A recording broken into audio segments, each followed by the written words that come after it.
ஸ்ரீமதே ராமானுஜாய நமஹா. ஆழ்வார் எம்பெருமானார் ஜீயர் திருவடிகளே சரணம். ஆச்சாரியன் திருவடிகளே சரணம்.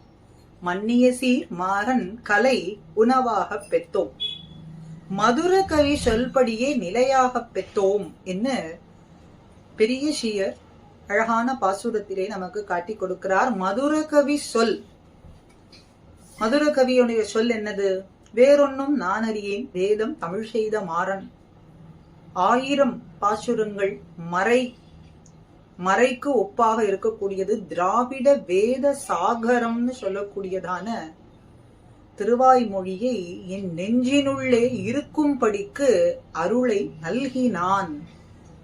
அப்படிப்பட்ட ஆச்சாரியனை தவிர வேறு ஒன்றும் நான் அறியேன், வேறு ஒரு தெய்வம் என்பதை நான் அறிய மாட்டேன் என்னும் காட்டிக் கொடுக்கிறார். அப்படி ஆச்சாரியனிடத்திலேயும் ஆச்சாரியன் அருளின திருவாய்மொழியிலேயும் மிகுந்த ஈடுபாடு, அந்த மதுரகவி சொல்படியே நிலையாக நின்ன நம்மி ராமானுசர் திருவாய்மொழி சில பாசுரங்களுக்கு திருமலையாண்டான் கருத்தை மாத்தி இதுதான் ஆளவந்தாரினுடைய கருத்தாக இருக்கும், திருவுள்ள கருத்தாக இருக்கும், இப்படித்தான் சுவாமி அர்த்தத்தை சாதித்திருப்பார் அப்படின்னு அழகாக காட்டு கொடுக்கிறார். இன்றைய தினம் மதுரகவி சொல்படி நிலையாக நின்ன ராமானுஷர் அனுபவித்த திருவாய்மொழி பாசுரங்கள் சில, அதை நாமும் ஆழ்வார் ஆச்சாரிய அனுகிரகத்தாலே அனுபவிப்போம். அரியா காலத்துள்ளே அடிமைக்கண் அன்பு செய்வித்து அரியா மாயத்து அடியேனை வைத்தாயால் அறியாமை குரலாய் நின்ன மாவரி மூவடி என்று அறியாமை வஞ்சித்தாய் எனதாவியுள் கலந்தே. அரியா காலத்துள்ளே, இதற்கு நம்மாழ்வார் வருத்தத்தோடு இந்த பாசுரத்தை பாடினார் என்ன ஆளவந்தார் சாதிப்பார் என்ன திருமலை ஆண்டானினுடைய கருத்து. இப்படி ஆச்சாரியர் பொருள் சொல்லுவார் அப்படின்னு கருத்து சொல்றார். இல்லை இல்லை, இதற்கு சுவைப்பட பொருளாக இருக்குமே, ஆச்சாரியன் அப்படித்தானே சாதித்திருப்பார் அப்படின்னு ராமானுஷரினுடைய கருத்து. ஒரு பாசுரத்தினுடைய பொருளை சொல்லும் பொழுது அதனுடைய அர்த்தத்தை, வியாக்கியானம்னு சொன்னா அர்த்தத்தை பதம் பதமாக பிரித்து பூர்வர்கள் எப்படி நமக்கு காட்டி கொடுக்கிறார்கள், ஆழ்வார்கள் மனோபாவத்தில் கிஞ்சித்து. அதற்கு அந்த பாசுரத்தினுடைய முன் பாசுரமும் அந்த பாசுரத்திற்கு வரக்கூடிய அடுத்த பாசுரத்தையும் பார்த்து பொருள் சொல்ல வேண்டும். இதற்கு முந்தைய பாசுரத்தில் என்ன சொன்னார்? அறியாதன அறிவித்த அத்தான்னு சொல்றார். இதற்கு பிந்தைய பாசுரத்துல எனதாவியுள் கலந்த பெருநல் உதவின்னு சொல்றார். அப்ப எம்பெருமான் தனக்கு செய்த உபகாரத்தை நினைத்து மகிழ்ந்து கொண்டாடி சொல்றார் ஆழ்வார் பாசுரம். இந்த பாசுரத்தை இப்ப சொல்லக்கூடிய பாசுரத்தை எம்பெருமான் தனக்கு செய்த உபகாரத்தை நினைத்து சொல்றார். அப்போ இதற்கு ராமானுஷர் சொன்ன பொருள் என்னன்னா, இந்த சம்சார மண்டலம் ஞானத்தை அழிக்கக்கூடிய விதமா இருக்கு, தன்மை உடையதா இருக்கு. அப்படி என்னுடைய ஞானத்தையும் அழித்து துன்பப்பட செய்தது இப்படிப்பட்ட எனக்கு அறிவே நடையடாத காலம், நடையே பெறாத காலத்திலே இளமை பருவத்திலேயே எனக்கு நீ அருளை புரிந்தாயே. சம்சார மண்டலம் ஞானத்தை அழிக்கக்கூடியதா இருக்கு, எனக்கும் ஞானத்தை அழித்தது. ஆனா அப்படி ஞானமே நடைபெறாத காலத்திலே இளம் பிராயத்திலேயே பருவத்திலேயே எனக்கு நீ அருளை சொரிந்தாயே, உனக்கு அடிமை செய்து தொண்டு செய்வதிலேயும் ஆசையை உண்டாக்கினாயே, உன்னிடத்தில அன்புடையவனாக என்னை செய்தாயே பெருமானே அப்படின்னு ஆழ்வார் மகிழ்ச்சி பொங்க சாதித்திருப்பார் அப்படின்னு இந்த பாசுரத்துக்கு பொருள் சொல்றார். அடுத்த பாசுரத்துல அந்தாம தன்பு செய்து என்னாவிஷேர் அம்மானுக்கு அந்தாம வான் முடி சங்கு ஆழி நூல் ஆரமுள செந்தாமரை தடங்கன் செங்கனிவாய் செங்கமலம் செந்தாமரை அடிக்கள் செம்பொன் திருவுடம்பே. இந்த பாசுரம் அடியார்களோடு கலக்க வேண்டும் என்று நம்மாழ்வார் ஆசைப்பட்டார். எனவே எம்பெருமான் தன் அடியார்களால் விளங்கக்கூடிய சங்கு சக்கரம் முதலிய நித்திய சூரிகளோடு வந்து கலந்து விட்டான் அப்படின்னு திருமலையாண்டான் பொருள் சொல்றார். அர்த்தத்தை இந்த திருமலையாண்டான் ஆச்சாரியர் பொருள் சொல்றார். ராமானுஷரோ எதையுமே ரசித்து அதனுடைய ஆழ்ந்த அர்த்தத்தை நமக்கு கொடுக்கக்கூடியவர்.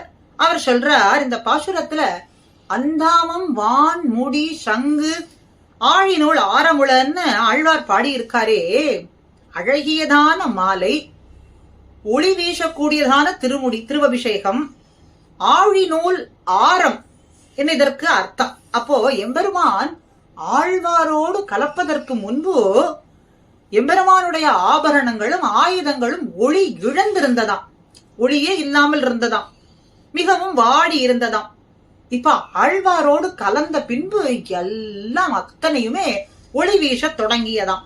அதனாலே மகிழ்ச்சி அடைந்ததால் புதுப்பொலிவு பெற்றது அப்படின்னு காட்டுற. ஆபரணங்கள்லாம் மகிழ்ச்சி அடைந்தது, ஆயுதங்கள்லாம் மகிழ்ச்சி அடைந்தது ஆழ்வாரோடு கலந்ததனாலே. அதனால இப்ப புது பொலிவு பெற்று திகழ்வது போல இருக்கு. அதன் பின் தான் தாங்கள் உயிரோடு இருப்பதாகவே, இந்த வஸ்து இன்ன வஸ்துன்னு சொல்றது போல ஆனதாகவே தோன்றியது அப்படின்னு சொல்றார். 2வது பாசுரம். 3வது இப்போ எக்காலத்து எந்தையாய் என்னுள் மண்ணில் மத்து எக்காலத்திலும் யாது ஒன்னும் வேண்டேன் மிக்கார் வேத விமலர் விழுங்கும் என் அக்கார கனியே உன்னை யானேன்னு சொல்றார். மிகுந்த தாகம் எடுக்கக்கூடியவன் ஒரு துளி தண்ணீர் கிடைத்தாலும் கூட போரும், சிறிய அவனுக்கு அந்த தாகம் அடங்கிவிடும். அதுபோலத்தான் சிறு காலத்திலே ஒரு நொடியாகிலும் என்னிடத்திலே இருந்து விட்டு நீ சென்று விட்டால் போரும் அப்படின்னு ஆழ்வார் ஆசைப்படுவதாக ஆள வந்தார். இந்த இடத்திலே பொருளை சொல்றார். இத கேட்ட ராமானுஷர் சொல்றார், நல்ல விளக்கம், ஆழ்ந்த விளக்கம் தான், அருமையான அர்த்தங்கள் பொதிந்திருக்கு. ஆனா ஆழ்வார் ஒரு நொடியாகிலும் என்னிடத்திலே வந்துவிட்டு நீ சென்று விடு அப்படின்னு சொல்லுவாரா? அந்த ஒரு நொடி காலம் அவருக்கு போருமா? அவர் என்ன சொல்றார்?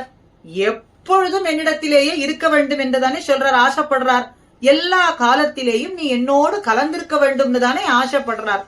அப்ப இதைதான் நான் உன்னிடத்திலே வேண்டுகின்றேன், இதை நீ செய்துவிட்டாலே போரும், வேறு எதையுமே உன்னிடத்திலே யான் ஒன்றுமே வேண்டேன்கிறார். எக்காலத்திலும் யாது ஒன்றும் வேண்டேன் அப்படின்னு சொல்றதுனாலே ஆழ்வார் இப்படித்தான் ஆசைப்பட்டிருப்பார் அப்படின்னு ராமானுஷர் இந்த இடத்திலே 3வது பாசுரத்துல சொல்லி 4வது வேறு கொண்டு உம்மை யான் இறந்தேன் வெறி வண்டினங்காள் தேநீர் பம்பை வடவாரை திருவன் வண்டு மாறில் போரரக்கன் மதில் நீரழச் செத்துகந்த ஏறு சேவகனாருக்கு என்னையும் உளன் என்பீன்களே என்று பாசுரம். திருவன்வண்டூர் பாசுரம், திவ்யதேச பாசுரம். நம்மாழ்வார் நாயிக பாவம், அதாவது ஒரு பெண்ணினுடைய மனநிலையை அடைந்தார். பராங்குஷ நாயகின்னு சொல்றோம். பராங்குஷ நாயகி அப்படிங்கிற தலைவி எம்பெருமான் அப்படிங்கிற தலைவனை பிரிந்து வருத்தப்பட்டு சொல்லக்கூடியதான பாசுரம்.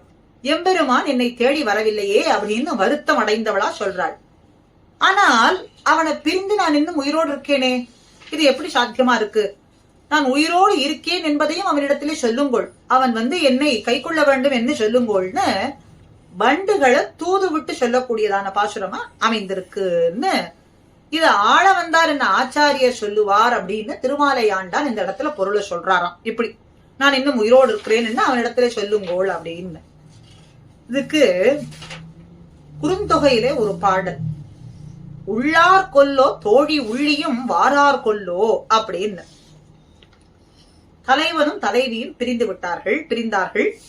தலைவி வருத்தப்பட்டு தன்னோட தோழி இடத்துல சொல்றாளாம், நம்மை நினைக்காமல் இருக்கானோ தலைவனானவன், நினைக்காமல் இருக்கானா, இல்ல நினைத்து வாராமல் இருக்கானா, என்னை இன்னும் கை கொண்டு செல்லவில்லையே, நம்மை பிரிந்தவர் எப்பொழுது வருவார் அப்படின்னு கேட்கிறாளாம். அப்படி தலைவனும் தலைவியினுடைய பிரிவை தாங்க முடியாதவனா இருக்கான், மென்மனம் கொண்டவர்களாக இருக்கார்கள். இதுக்கு எப்படி சொல்லலாம் தமிழ்லனா, அன்னில் பறவை போலே அப்படின்னு சொல்றார்கள்.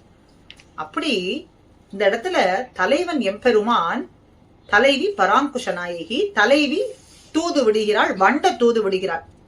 அவன் உயிருடன் இருப்பதால் நானும் உயிருடன் இருக்கின்றேன் என்று சொல்லுங்கோள் அப்படின்னு அர்த்தம் சொல்றது போலே. அவனுக்கும் இது நன்னாக தெரியும். சுக்ரீவன், விபீஷணன் போன்றவர்களுக்கெல்லாம் முடிசூட்டி விட்டோமே, இனி செய்வதற்கு ஒன்றுமில்லை அப்படின்னு தலைவன் நினைத்து விட்டானா? அவன் செய்ய வேண்டியது ஒன்று உண்டு. என்னன்னா, அவனால் காப்பாற்றப்பட வேண்டியவளான நாள், நான் இன்னும் உயிரோடு இருக்கேனே, என்னை அவன் காப்பாற்ற வேண்டுமே, அதனால இதை அவனிடத்திலே சொல்லி என்னை காப்பாற்றும்படிக்கு அவனிடத்திலே நீங்கள் சொல்லுங்கோள் அப்படின்னு நம்மி ராமானுஷர் இந்த பாசுரத்திற்கு அழகான வியாக்கியானத்தை சொல்றார். இப்படி ராமானுஷர் அனுபவித்ததான பாசுரங்கள் அப்படிங்கிறது கருப்பஞ்சாறு போலே பல உண்டு, சொல்லிக்கொண்டே போலாம். திருவரங்க தமுதனார் அதைத்தான் ராமானுஷ நூத்தந்தாதியிலே சொல்றார். சொல்லார் தமிழொரு ஒன்றும் சுருதிகள் நான்கும் எல்லையில்லா அறநெறி யாவும் தெரிந்தவன் அப்படின்னு ராமானுஷரை கொண்டாடி மகிழ்கின்றார்.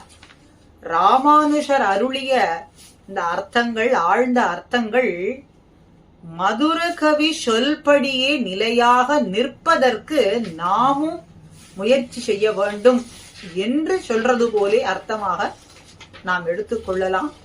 மதுரகவி ஆழ்வார் திருவடிகளே சரணம், நம்மாழ்வார் திருவடிகளே சரணம், ராமானுஷர் திருவடிகளே சரணம்.